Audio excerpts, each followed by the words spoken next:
Hello friends, आप सभी का हमारे चैनल ड्रीम गवर्नमेंट जॉब में स्वागत है। फ्रेंड्स, आप सभी कैसे हैं? आशा करती हूँ आप सभी अच्छे होंगे। आपने एग्ज़ाम तो बहुत दिया होगा और कुछ कुछ गलतियों के कारण एक दो नंबर से रह जाते हैं।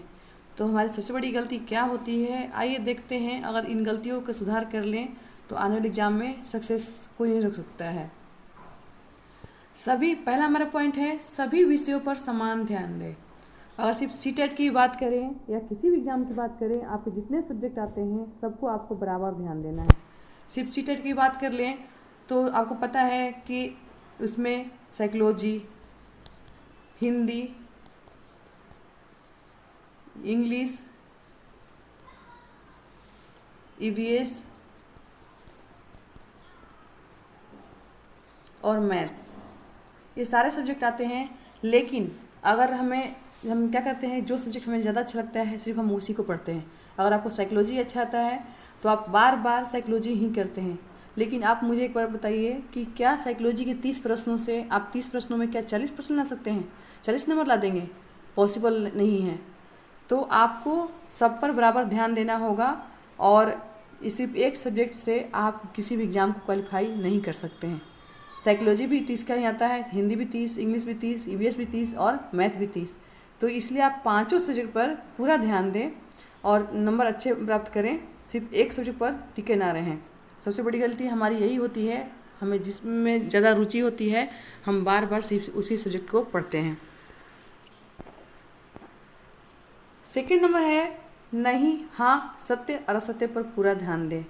जल्दीबाजी में हमारे साथ क्या होता है कि हम एग्जामिनेशन हॉल में बैठते हैं, थोड़ा सा नर्वसनेस के कारण हाँ नहीं प्रश्नों को नहीं पढ़ पाते हैं। कोई काम ये है, नहीं, नहीं है, हाँ है, तो ऐसे प्रश्नों को ध्यान रखें। ये प्रश्न ज़्यादातर गलत यहाँ से होते हैं। कभी कभी ज़्यादातर सीटेट में अंडरलाइन किए होते हैं, लेकिन ज़्यादातर एग्जामों में अंडरलाइन किए हुए नहीं होते हैं। तो ये हाँ और नहीं, सत्य है असत्य पर पूरा ध्यान दें। ज़्यादातर प्रश्न यहाँ से भी गलत होते हैं और आप सभी को पता है कि एक एक नंबर की कितनी वैल्यू होती है एग्जामिनेशन हॉल में।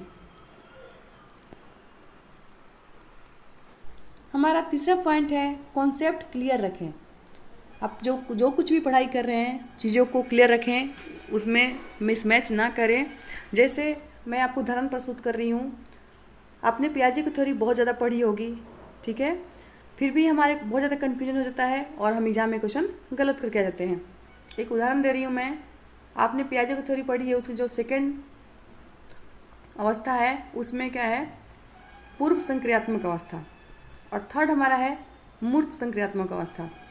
पूर्व संक्रियात्मक अवस्था में क्या होता है, इरिवर्सिबिलिटी होती है, अर्थात बच्चा शुरुआती चीज़ों से बढ़कर आगे पीछे नहीं आता, पीछे वापस नहीं आता। जैसे सपोज करो कि आपने पानी की बूंदें थी, पानी की बूंदें, वहाँ से आपने स्टार्ट करते करते कोई चित्र बना दिया या कोई फूल बना दिया, फिर बच्चे से पूछा जाए कि पानी की बूंदें कहाँ गई तो वो नहीं बता पाएगा, ठीक है। लेकिन जब मूर्त संक्रियात्मक अवस्था में बच्चा आता है और उससे पूछा जाए कि पानी की बूंदें क्या हुई तो बता देगा कि उसको फ्लावर बना दिया गया, और इसका हम इरेज करते जाएंगे तो पीछे जाएंगे तो फिर ये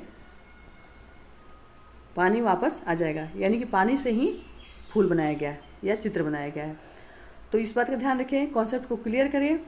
इरिवर्सिबिलिटी और रिवर्सिबिलिटी आपने देख लिया कि कॉन्सेप्ट का मतलब होता है कि चीज़ों पर अच्छी पकड़ रखें, उसे अच्छे समझ कर पढ़ें, ठीक है।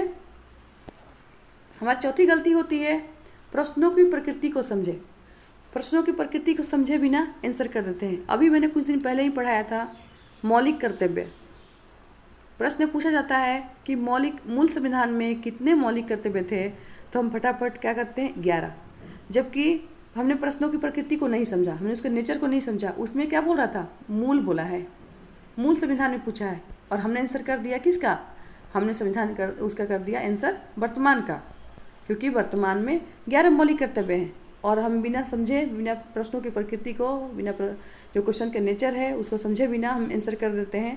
वो मूर्त पूछा है, वो मूल पूछा है, वो वर्तमान पूछा है या प्रारंभ का पूछा है। अगर मूल का पूछता तो बिल्कुल नहीं, संविधान में कोई मौलिक कर्तव्य का उल्लेख नहीं था। शुरुआत कब हुई थी, 42वें संविधान संशोधन 1976 के तहत। उस समय कितने मौलिक कर्तव्य थे, 10। लेकिन वर्तमान की पूछें तो वर्तमान में 11 हैं। तो आप देख सकते हैं कि सिर्फ क्वेश्चन के प्रकृति को चेंज होते हुए तीनों के ऑप्शन बदल गए।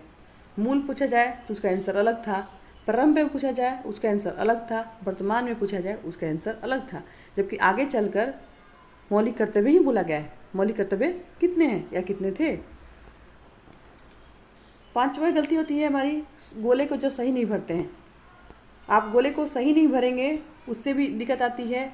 गोले को सही भरें, अगर कम भरते हैं तो उसको सही में नहीं माना जाएगा, ठीक है। और बिल्कुल सोच समझ कर पढ़ें, सोच समझ कर भरें, और आगे पीछे को देखते हुए। कभी कभार होता है कि हम 100 के 100 प्रश्न कर लेते हैं या 150 प्रश्न करते हैं, उसके बाद गोले भरते हैं, तो अगर एक भी ऑप्शन का आंसर गलत हुआ तो आप सारे गलत करके आ जाएंगे।